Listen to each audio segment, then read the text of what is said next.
lost my gun in the crash. Barry was nowhere to be seen.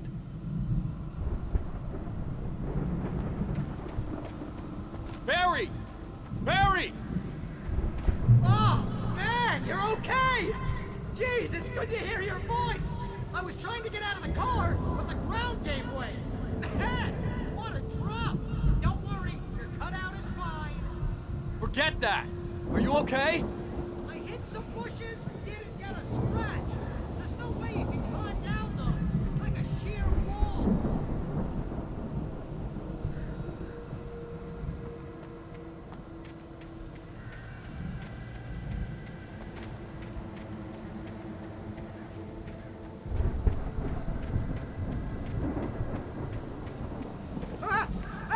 There's something moving down here! Barry, it's a taken! Use a flare, Barry! Yeah! Barry, are you alright? I'm good, Al! I'm great! Guess you never messed with anyone from New York City before, huh?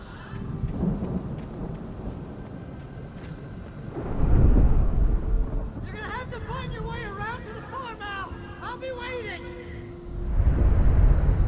Barry, just wait for me, okay? Al! I'm not staying here! It's suicide! I'm going to the farm! I'm gonna go ahead and secure the area! You can catch up! Don't worry about it! I'm on the case! Now he's Rambo. This would turn into a disaster if I didn't catch up with Barry.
When he stopped the car at the Anderson farm, Walter felt relieved. Oblivion was close at hand. The brothers wouldn't miss a jar of moonshine or two in the booby hatch.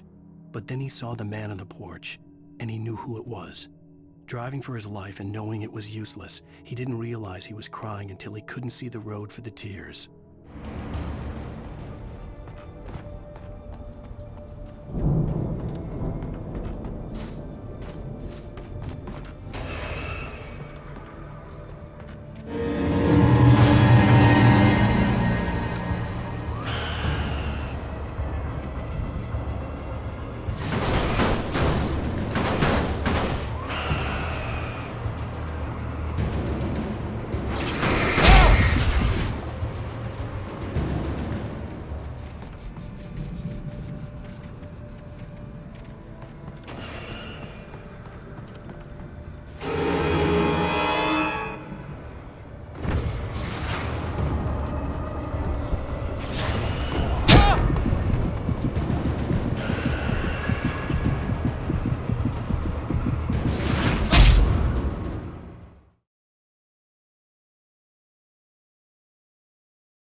guns crawled over the gate. I needed a light to destroy them to get through.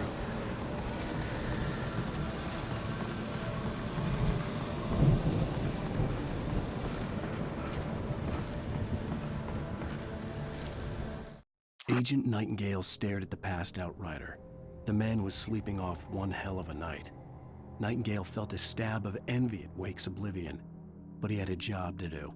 He put the gun to Wake's head and almost became a murderer. His hand shook and his throat felt tight and dry. Biting his teeth, he tried again to pull the trigger. He lost the nerve. Wake stirred. Nightingale would have to settle for an arrest.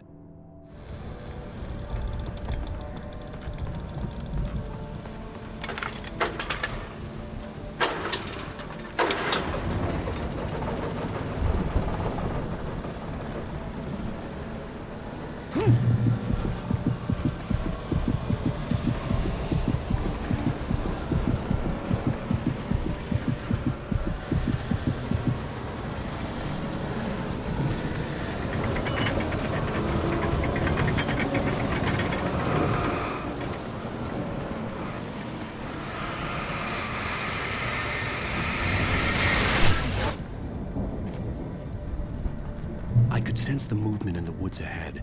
Facing the enemy without a weapon was dangerous, but I had no choice.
Was driving away from the farm, headed in the same general direction as I was.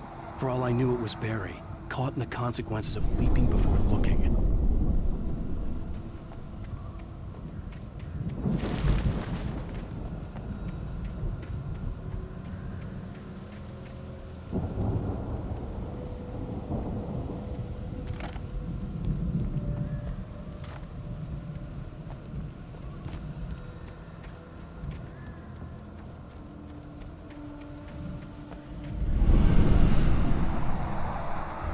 The car was heading for the cabin up ahead. It wasn't far. If it was Barry, I would see the damage soon.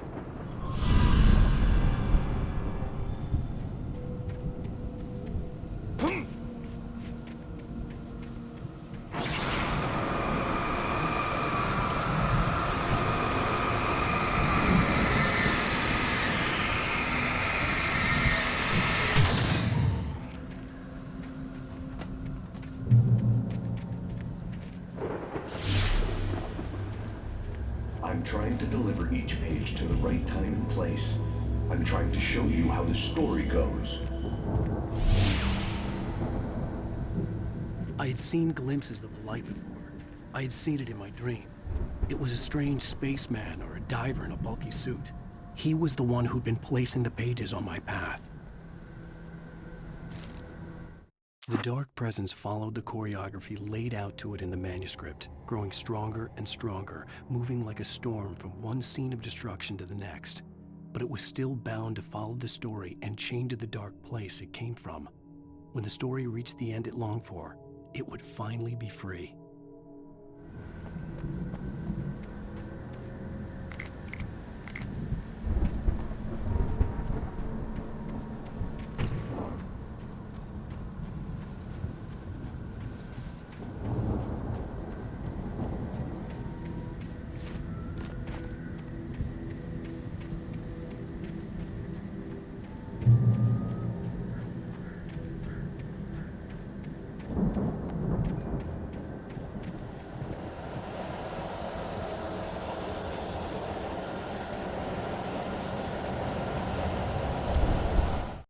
storm raged on as the Anderson brothers walked unsteadily away from the clinic with the other patients in tow, knowing that this time they wouldn't return.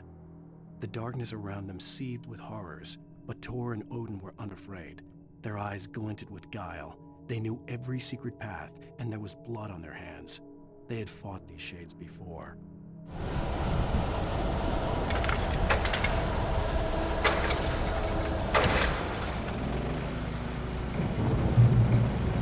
Someone had left a gun behind. Now I had a fighting chance of reaching the farm.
See the car, but there was no sight of the driver.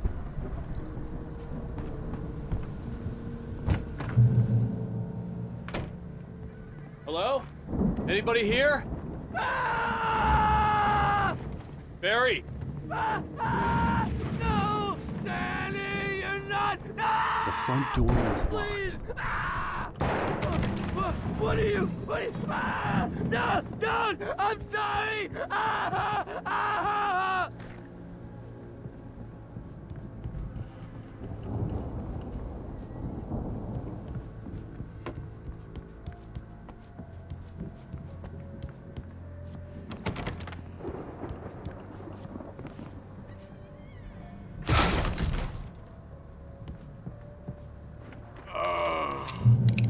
I know you. You were in jail the other day. I went to the farm again for the moonshine, you know? It makes you see. They're not gonna miss it. They're in the loony bin. But my buddy, Danny, I lost him. Something's gone wrong with him.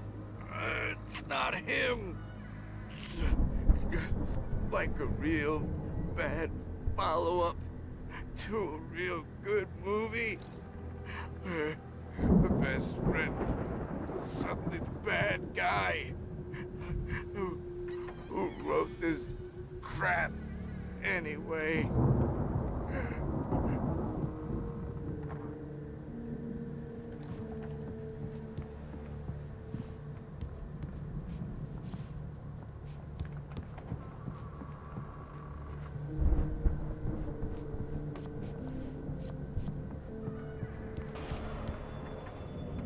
I've run through every possible course in my head.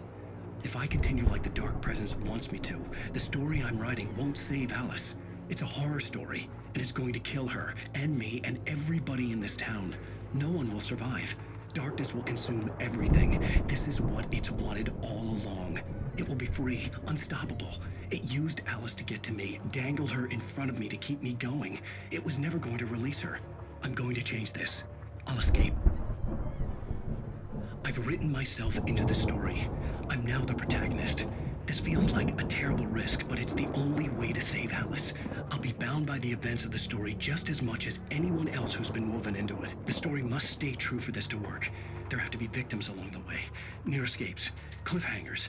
In a horror story, it can't be certain that the hero will succeed or even survive. He almost has to die.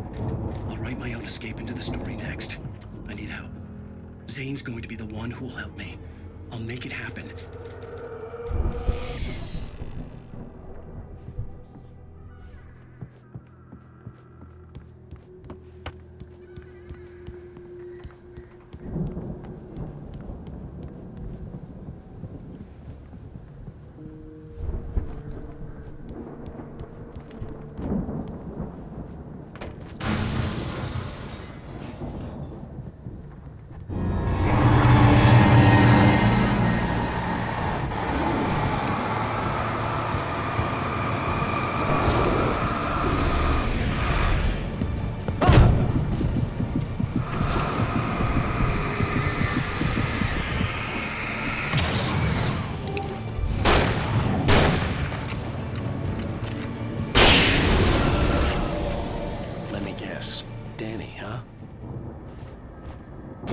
Still a good distance away. I'd need a car to get there fast.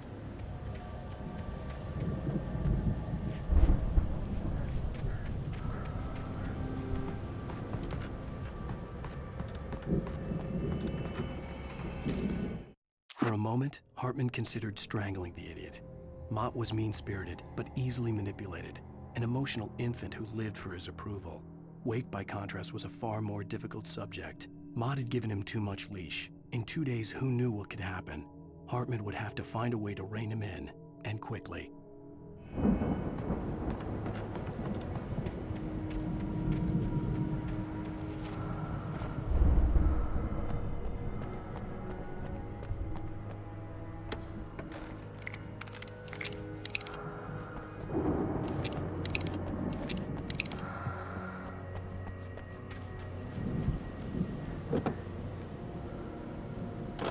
Barry wasn't up here, he was probably in trouble down at the farm. For a moment, I felt bad for doubting him. After all, I'd made it this far myself. But Barry was Barry.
Well, as I'm sure everyone's noticed, that storm we all felt coming is finally here.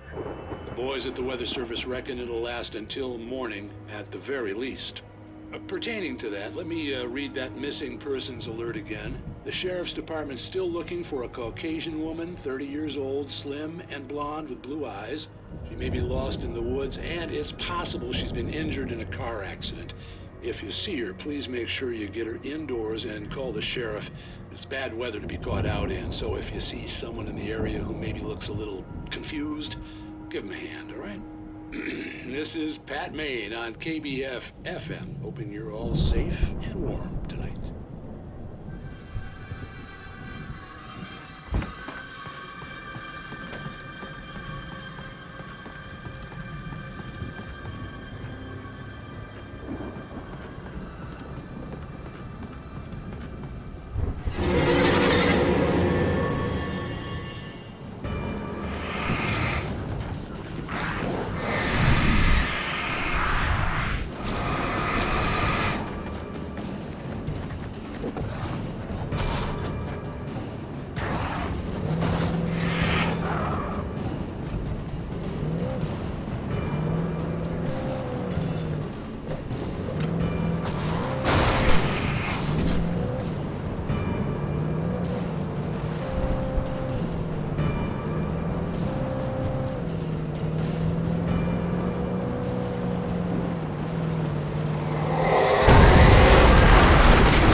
Hartman had never felt as anxious as during the week after Maud had managed to lose the Wakes.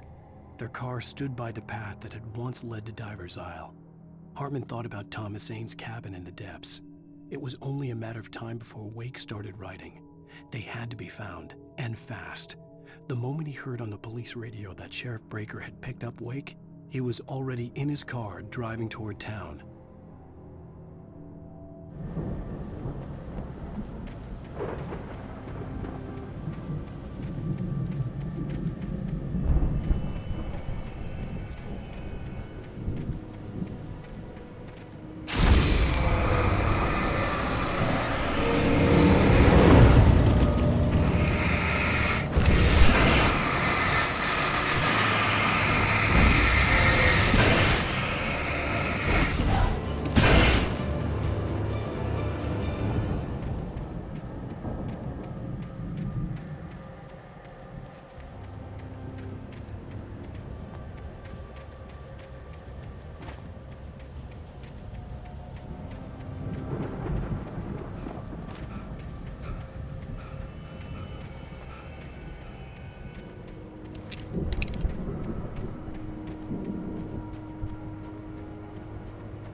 I'd known the brothers used to be some kind of rock stars, but it hadn't really sunk in until I saw the stage.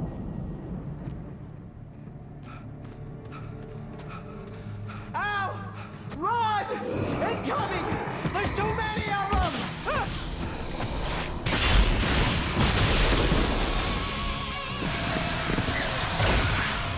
God damn!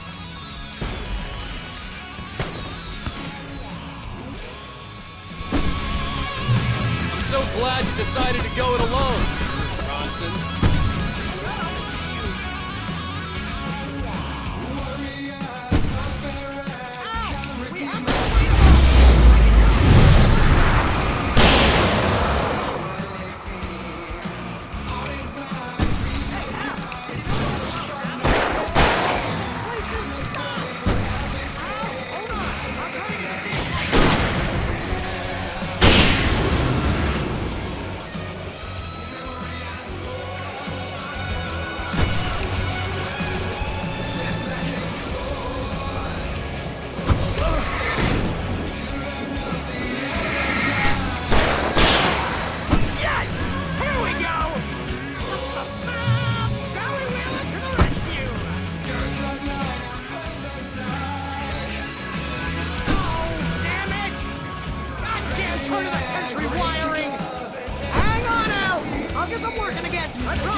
Bright Falls, rock and roll capital of America.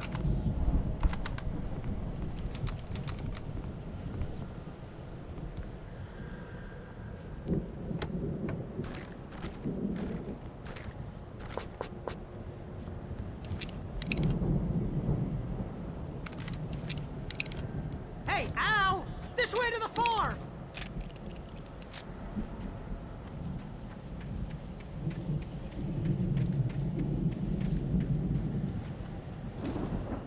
Deputy Mulligan tuned Thornton's chatter out.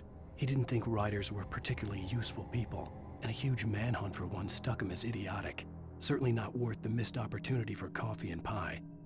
It wasn't even clear what the man had done, except run from them at the trailer park. Mulligan knew he wasn't alone. The sheriff's patience with the Fed was running out.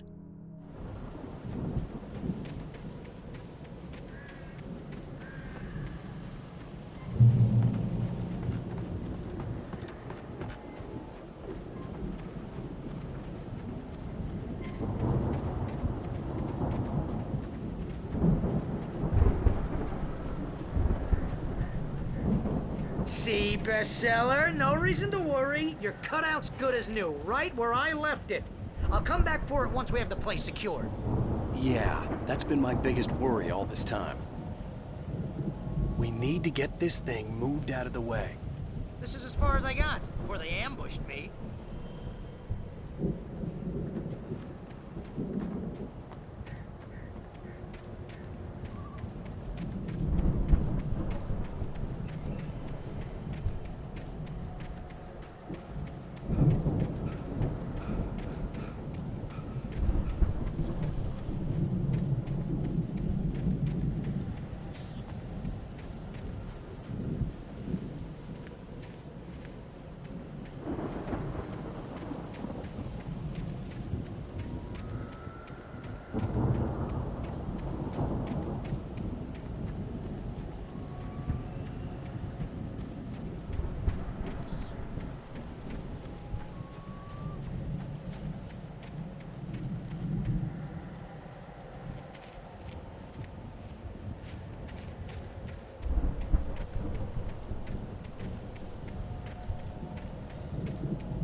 As the deputies hauled Wake and Wheeler away, Agent Nightingale eagerly examined the stack of papers Wake had been carrying.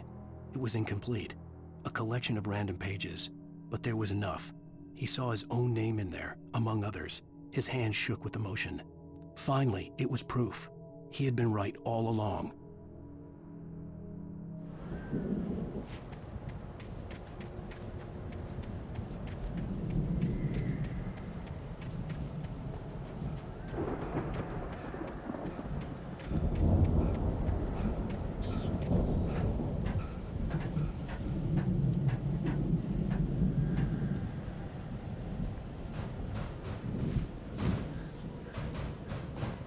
Hey, I think Alan Wake here has something to say. What's that, Al? Oh, I'm Alan Wake. I'm always right about everything. And if I don't get my way, I'll sulk all day long. I'm always intense and moody. It makes me very attractive and mysterious. Right now, I'm just standing here because I need my best friend Barry to carry me. But that's okay. I can just take him for granted. I think I see what you did there. Yeah, it was pretty good. You want me to do my imitation of Barry Wheeler? No? Thought so.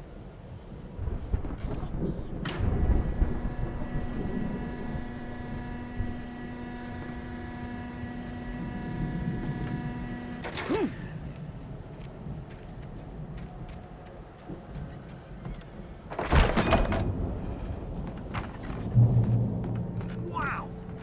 You look at that thing, Al! They really went all out with this Viking crap, didn't they? Look at all this stuff. They must have done okay for themselves, so how come I never heard of these guys before? And this from the guy who learned about Ozzy Osbourne through reality TV?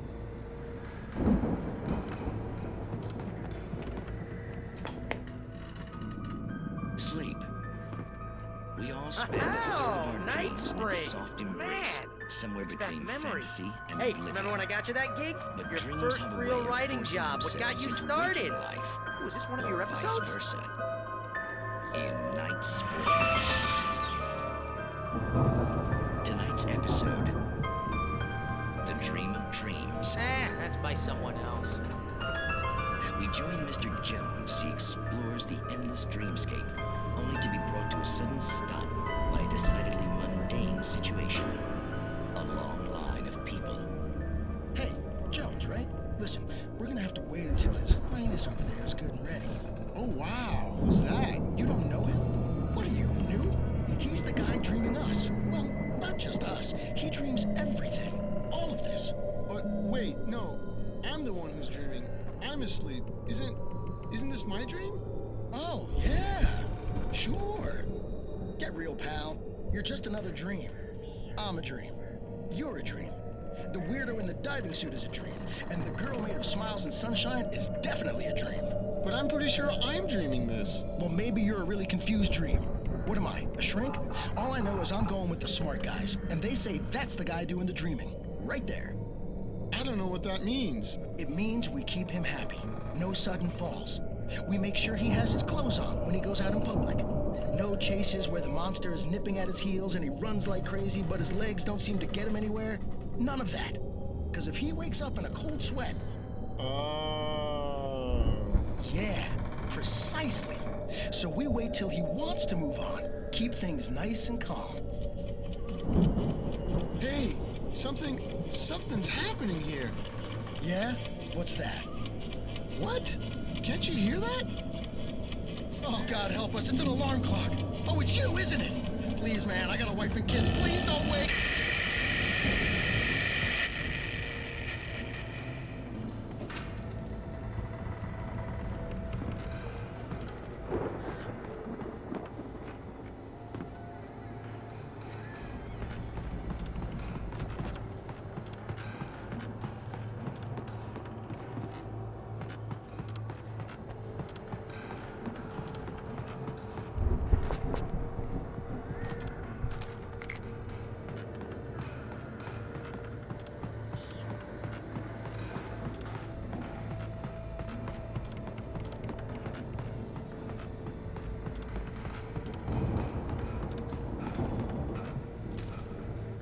It's 1976. Madness reigns at the Anderson farm. Contrary to all logic, the headiest ingredient of their moonshine is unfiltered water from Cauldron Lake. The Andersons feel like gods. Odin can't stop laughing. He contemplates cutting his eye out. Tor runs across the field, naked, shrieking, hammer in his hand, trying to catch lightning. Their songs have power. Something ancient is stirring in the depths, coming back. The Viking boat looked imposing, almost like a battering ram.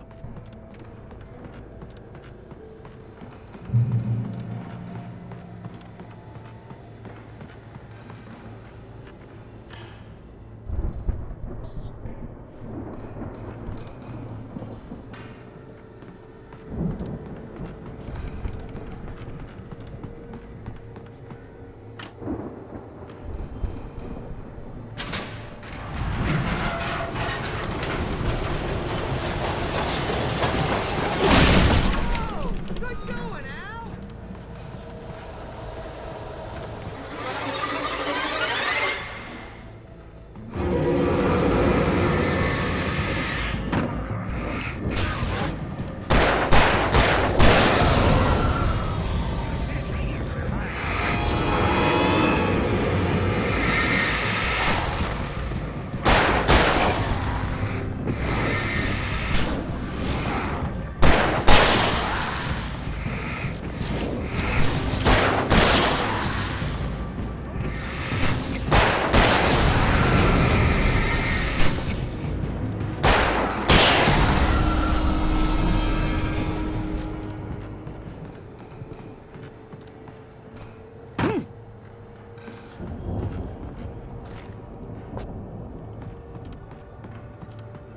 Preventing us to rob this hard work.